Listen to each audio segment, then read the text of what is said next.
Pinupuri ka namin, O Diyos, Ama, Anak, at Espiritu Santo. Salamat, Ama, na ibinigay mo sa amin si Jesus na iyong anak, na namatay para sa aming kasalanan, iyong muling binuhay, iniakyat at iniluklok sa iyong kanan sa langit.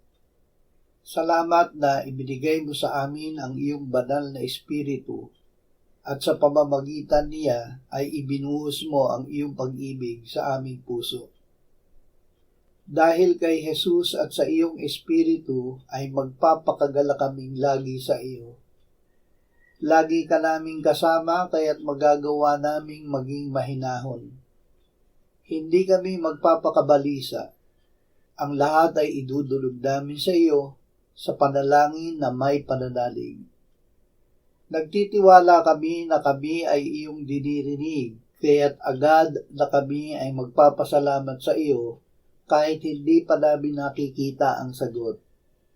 Ibigay mo sa amin ang iyong kapayapaan upang ikaw ang siyang mag-iingat ng aming mga puso at isip kay Kristo Jesus. Amen.